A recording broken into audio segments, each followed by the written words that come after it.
Tadipatri TDP నేత జేసీ ప్రభాకర్ రెడ్డిపై సైబరాబాద్ సిపికి నటి బీజేపీ నాయకురాలు మాధవీలత ఫిర్యాదు చేశారు. సినిమాల్లో నటిస్తున్న మహిళలపై ప్రభాకర్ రెడ్డి చేసిన వ్యాఖ్యలు సభ్య సమాజం తలదించుకునే విధంగా ఉన్నాయని అన్నారు. ఆయనపై కఠిన చర్యలు తీసుకోవాలని సిపిని కోరారు. ఆవిడ ఇప్పటికే మా అసోసియేషన్లోనూ జేసీపై మాధవీలత ఫిర్యాదు చేశారు.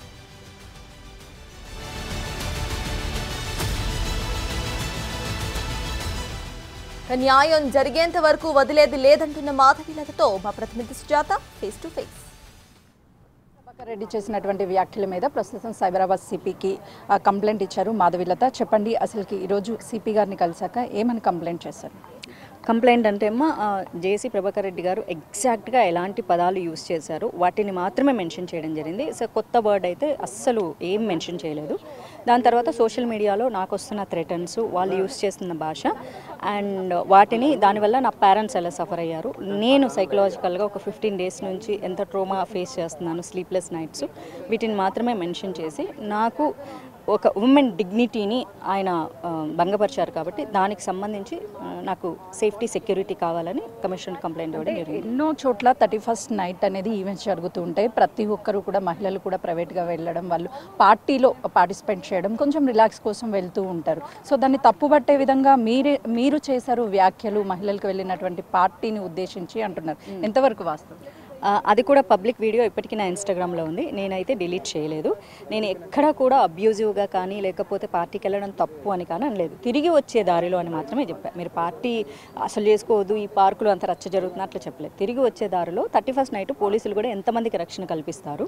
సో కాబట్టి మీరు జాగ్రత్తగా సేఫ్గా మీ కమ్యూనిటీలు చేసుకుంటే బాగుంటుందని ఎప్పట్లాగే ఒక అవేర్నెస్ వీడియో చేశా. కానీ అది ఇంత రచ్చ చేస్తారు, ఇంత బూతులు తిడతారని నేను కళ్ళు కూడా ఊహించుకోలేదు. ఎందుకు పర్టికులర్గా జేసీ ప్రభాకర్ రెడ్డిని మెన్షన్ చేస్తూ అదే పార్టీకి సంబంధించి ఎందుకు వీడియో చేయాల్సి వచ్చిందంటే, ఒకవైపు మీ ప్రాపర్ అక్కడ కాదు అని చెప్పేసి కామెంట్స్ వస్తున్నాయి, మరోవైపు మీ నియోజకవర్గం కాదు, అసలు మీకు ఎలాంటి సంబంధం లేదు, ఎందుకు పర్టికులర్గా మెన్షన్ చేయాల్సిన అవసరం వచ్చింది? ఓకే అమ్మా, ఇజ్రాయెల్ పాలస్తీనా కొట్లాడుకుంటే భారతీయులు ఎందుకు న్యూస్ వేసుకుంటున్నారు? అసలు హక్కులు లేవు కదా. సో మనం దేని గురించైనా మాట్లాడే హక్కు ఉంది మనకు.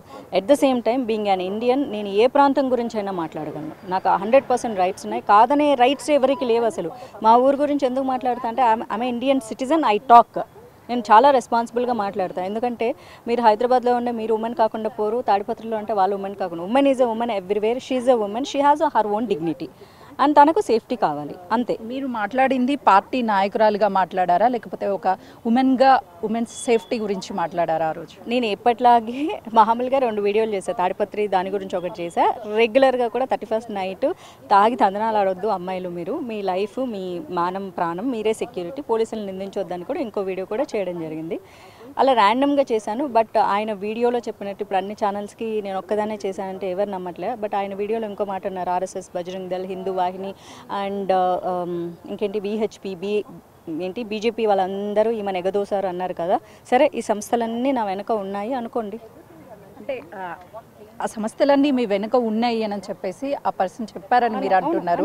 మరి ఇప్పుడు మీ దగ్గరకి అంత వాళ్ళంతా కూడా మద్దతుగా వస్తున్నారు. అసలు పార్టీ నుంచి సపోర్ట్ ఏమైనా ఉందా మీకు? అంటే ఉంటుందమ్మా, మరి మా పార్టీ వాళ్ళే కదా. ఆయన చెప్పింది బయట సంస్థలు కాదు, మా పార్టీ అనుబంధ సంస్థలే అవన్నీ కూడా. సో కాబట్టి ఆయన ఉన్నాయి అనుకుంటే 100% ఉన్నాయి, సంస్థలన్నీ ఉన్నాయి. ఎవరు కూడా అఫీషియల్గా మీడియా ముందుకు వచ్చి మీరు తప్ప ఈరోజు కంప్లైంట్ ఇవ్వడానికి కావచ్చు, లేకపోతే ఎక్కడ పార్టీకి సంబంధించినటువంటి ఏ వ్యక్తులు కానీ, సినీ ఇండస్ట్రీకి సంబంధించినటువంటి ఏ వ్యక్తులు కానీ ఎందుకు ముందుకు రావడం లేదు? అంటే ఒక ఫ్యామిలీ పార్టీ అన్నా కూడా, లేకపోతే మూవీ ఇండస్ట్రీ అన్నా కూడా ఒక ఫ్యామిలీ అంటారు. మీ మీద మాట్లాడినటువంటి మాటలు కూడా చాలా పదజాలం అనేది చెప్పుకున్న విషయాలన్నీ కూడా మాట్లాడారు. ఏం చెప్తారు? మా అసోసియేషన్కి కంప్లైంట్ ఇవ్వకుండా అన్న ప్రతి ఒక్కరి దగ్గరికి డోర్ కొట్టి అయితే వాళ్ళు మాట్లాడారు. కంప్లైంట్ ఇస్తే స్పందిస్తారు. మొన్న నేను కంప్లైంట్ ఇచ్చాను, వాళ్ళు స్పందించారు. నేను అడిగింది స్పందించమని, ఖండెమ్ చేయమని అడిగాను, వాళ్ళు ఖండెమ్ చేశారు అంతే. ఎందుకంటే వాళ్ళకి అది కరెక్ట్గా అనిపించింది. కరెక్ట్ అనిపించకపోతే నిజంగా అందరూ అనుకున్నట్లు మాధవీలతను సినిమా ఇండస్ట్రీ వదిలేసినట్టు నువ్వు ఎవరో మాకు తెలియదు అనేవాళ్ళు కదా. అలా అనకుండా ఖచ్చితంగా వాళ్ళు ఖండెమ్ చేశారు అంటే సినిమా అమ్మాయిలను అనకూడదనే బాధ్యత తీసుకున్నారు కాబట్టి వాళ్ళ నోటీస్ తీసుకెళ్ళడం వల్ల స్పందించారు. ఇకపోతే మా పార్టీ వాళ్ళు అంటారా, మీరు ఇప్పుడే కాదు ఎప్పుడు చూసినా వాళ్ళు బ్యాక్ ఎండ్లోనే ఉంటారు తప్ప వాళ్ళు ఫ్రంట్కి రారు. Front you fight, we will be there for you అని చెప్తారు. ఇప్పుడు మీ కరెక్ట్గా మీకు ఇచ్చేటప్పుడు కూడా ఒక ఫోన్ వచ్చింది, అది మీరు అనుకున్న మా వివిధ క్షేత్రాల నుంచే ఫోన్ వచ్చింది, అయిందా పని అని. అంటే ఎందుకు అసలుకి ఒక వాడకూడనటువంటి మాటలు వాడుతూ జేసీ ప్రభాకర్ రెడ్డి ఎందుకు వీడియో తీయాల్సి వచ్చింది? అది సోషల్ మీడియాలో కావచ్చు, అదేవిధంగా కొన్ని ప్లాట్ఫామ్లో వైరల్ అయ్యింది. ఆ తర్వాత మళ్ళీ తను క్షమాపణ కూడా చెప్పాడు. అంటే అసలు మీ ఇద్దరి మధ్య ఏదైనా సరే రాజకీయంగా ఏదైనా ఉండడం కానీ లేదు అని అంటే ఆ ఊరికి సంబంధించి మీరు గతంలో షూట్ కూడా తీశారు, అక్కడ ఏయో కొన్ని వివాదాలు కూడా ఏర్పడ్డాయి అంటున్నారు, వాస్తవమేనా? షూటింగ్ జరిగింది 2017లో అమ్మ. అప్పుడు నేను ఏ పార్టీలో కూడా లేను. నేను 2018లో బీజేపీలో జాయిన్ అయ్యాను. కాబట్టి రాజకీయాలకు కానీ గొడవలకు కానీ తావే లేదు. ఆయన మొహం కూడా నన్ను ఆ బూతులు మాట్లాడినప్పుడే చూసా. ఎవరైనా అని కూడా అడిగా. అప్పుడు పేరు చెప్పారు. అంతవరకు ఆయన ఫేస్ కానీ పేరు కానీ తెలియదు. అండ్ నేను ఇంత ధైర్యంగా కంప్లైంట్ ఇవ్వడానికి వచ్చినప్పుడు అవును గొడవలు ఉన్నాయని ఖచ్చితంగా చెప్తాను నేను. అందులో అసలు నాకు భయమే లేదు. అవునమ్మా ఇంతకుముందు గొడవలు జరిగినాయి, ఆయన పర్మిషన్ అలాంటిది ఏమీ జరగలేదు. It's highly impossible. I'm Brave enough to speak. ఓకేనా? అటు క్షమాపణ కూడా చెప్పడము, సరే నా పెద్ద వయసు నాకు తెలియకుండా ఏదో ఫ్లోలో అనేసాను అని చెప్తున్నారు. అవన్నీ వెనక్కి తీసుకుంటా అంటున్నారు. మీరు కంప్లైంట్స్ అన్ని కూడా వెనక్కి తీసుకోవడానికి సిద్ధంగా ఉన్నారా? లేదమ్మా, నేనైతే వెనక్కి తీసుకునే ఉద్దేశమే ఉంటే అది నేను అసలు క్షమాపణ కూడా ఎక్స్పెక్ట్ చేయలేదు, టు బీ ఆనెస్ట్లీ. అది మా పార్టీ వాళ్ళు తీసుకెళ్ళడం, చంద్రబాబు నాయుడు గారి దృష్టికి తీసుకెళ్ళడం జరిగింది వెరీ నెక్స్ట్ డే. ఆ తర్వాత వితిన్ 2 డేస్లో మేబీ అందుకే క్షమాపణ చెప్పుంటారు, బికాస్ అలయన్స్ పార్టీలో ఉండడం వల్ల. సో బీజేపీ నా వెనక లేదు అంటే దట్స్ అబ్జల్యూట్లీ రాంగ్. వెనకే ఉన్నారు వాళ్ళు యాక్చువల్లీ చెప్పాలి అంటే. అందుకే క్షమాపణ చెప్పారు. కానీ బట్ ఆ క్షమాపణ చెప్పిన విధానం ఫస్ట్ ఆఫ్ ఆల్ నేను ఎక్స్పెక్ట్ చేయలేదు. చెప్పిన విధానం కూడా వాళ్ళు ఏదో మళ్ళీ బతుకుదేర కోసం చేస్తూ ఉంటారు అని అనకూడదని మళ్ళీ సేమ్ థింగ్ని ఆయన కన్ఫైన్ చేశారు కదా. సో పబ్లిక్ లీడర్ ఇక్కడ మీరు గుర్తుపెట్టుకోవాల్సింది ఏంటంటే ఒక పాలిటీషియను ఇంకొక ఫీమేల్ పాలిటీషియన్ని లేకపోతే ఒక సాధారణ అమ్మాయిని కూడా అనకూడదు. అది చూసి వాళ్ళ ఫాలోవర్స్ ఈరోజు రైట్ అంటున్నారు. ఆ రైట్ అనే రైట్ ఎవరికీ లేదు. అది ఉండకూడదు అన్న దానికోసం మాత్రమే నా కోసం నేను ఫైట్ చేస్తున్నాను. అంటే ఇప్పుడు అతను ఒక పార్టీకి సంబంధించినటువంటి వ్యక్తి కూడా కాబట్టి ఆ పార్టీ ఏదైనా సరే చర్యలు తీసుకోవాలని మీరు ఏమైనా ఎక్స్పెక్ట్ చేస్తున్నారా? ఫైనల్లీ మీరు సార్తో మాట్లాడినప్పుడు సిపి గారు ఏం చెప్పారు మీకు? దీన్ని మళ్ళీ ఎఫ్ఐఆర్ చేయమని చెప్పారు. బ్యాక్ సైడ్ మన సైబర్ ఏసీపీ గారికి చెప్పి కంప్లైంట్ ఫైల్ చేసిన తర్వాత then will look after this అని చెప్పారు.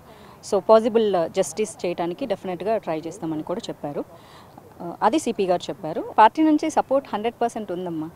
అండ్ చర్యలు అంటే చంద్రబాబు నాయుడు గారు, పవన్ కళ్యాణ్ గారు, అనిత గారు రీసెంట్గానే మంత్ బ్యాక్ మీరు చూసుకుంటే అన్ని ఛానల్స్లో వచ్చింది, మీ ఛానల్లో కూడా వచ్చింది. ఆడపిల్ల మీద ఎవరైనా అబ్యూజివ్ కామెంట్స్ చేస్తే మా పార్టీ వాళ్ళైనా పక్క పార్టీ వాళ్ళైనా సాధారణ అమ్మాయి మీదైనా వాళ్ళని వదిలిపెట్టే సమస్య లేదు, సరైన చర్యలు తీసుకుంటాము అని నొక్కి ఒక్కానించి చెప్పిన కారణంగా ఆ చెప్పింది చెప్పినట్లు చెయ్యాలని కోరుకుంటున్నాను.